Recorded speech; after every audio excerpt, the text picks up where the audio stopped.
U.S. senators grilled a top Facebook official Thursday on the harmful effects of social media. It comes in response to a recent report by the Wall Street Journal that found Instagram has a negative impact on young girls' mental health and body image. Facebook's global head of safety, Antigone Davis, defended the company, which includes Instagram, against the accusations. She also denied claims that the company exploits young users for profit. Carter Evans has more on the hearing. Instagram is that first childhood cigarette. Facebook is in the process of hiding.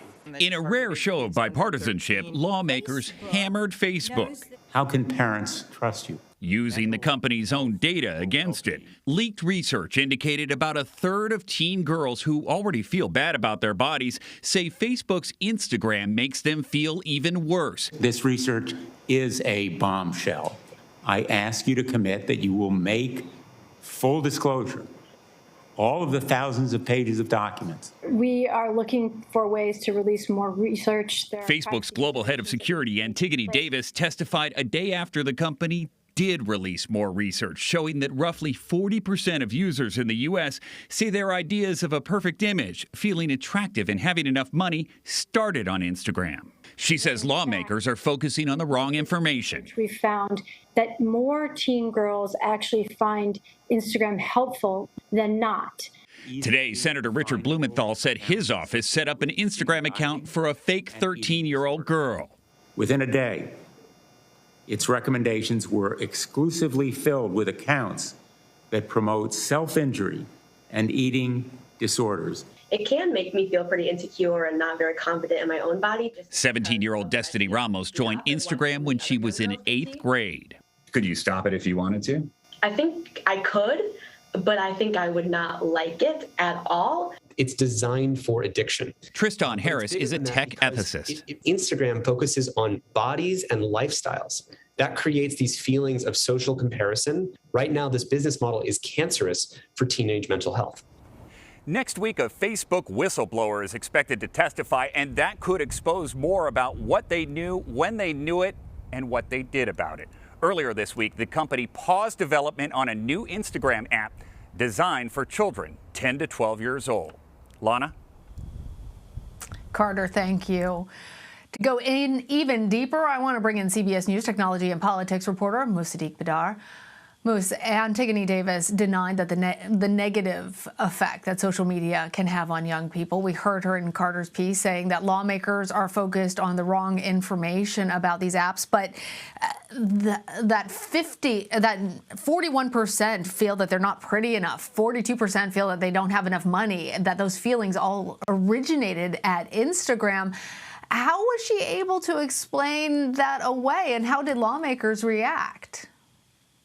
Lawmakers did not react well to some of her defenses. The research she was referencing here is internal Facebook research that studied how 13 different mental health and well-being issues impact teenagers on Instagram. And about 30% of girls said that Instagram made them feel worse about their body image issues. Just as concerning is the 6% of all teenagers who reported that their suicidal thoughts began because of their experiences on Facebook. And Davis said this is not a bombshell report. She said that we're all missing the point and that we need to focus actually on the 12 of the 13 different issues that teenagers said Instagram made them feel better about.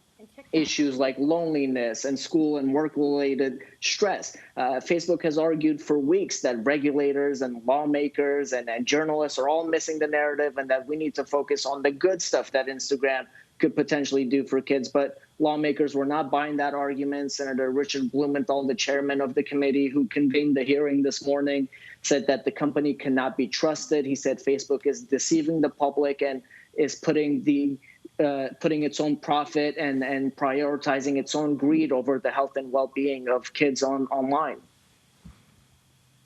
And Moose, this is their own research, their internal research. The whistleblower who revealed the internal Facebook and Instagram documents to the Wall Street Journal is actually scheduled to testify before the committee next week. Do we know if Facebook ever planned on releasing this information, or is it just because this person has come forward? Facebook did not plan to release any of this information. In fact, they released parts of it late last night ahead of this morning's hearing. And that whistleblower that we're expected to hear from next Tuesday has given Congress thousands of pages of documents. The other thing we should point out is that the Wall Street Journal's investigation in this has been very helpful in shining a light on this issue, because the hearing would not have happened without their reporting, and the pause that Instagram put on this project likely would not have happened without some of this reporting. So it'll be interesting to see what more comes out of this during Tuesday's hearing and what the whistleblower has to say about the impacts Instagram has on teenage users. And earlier this week, Instagram actually announced that they were pausing the development of an app for kids under the age of 13.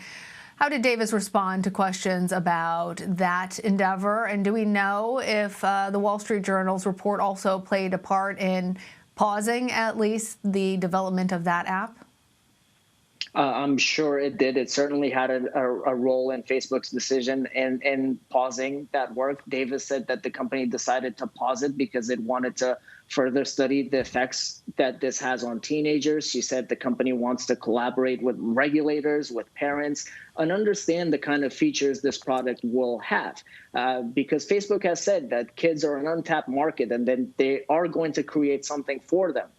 Senator Ed Markey of Massachusetts, who actually said that Instagram for kids is like a teenager picking up a cigarette, wanted assurances from Davis that features such as the like button or the follower count won't be included. Of course, these features give off that popularity contest vibe.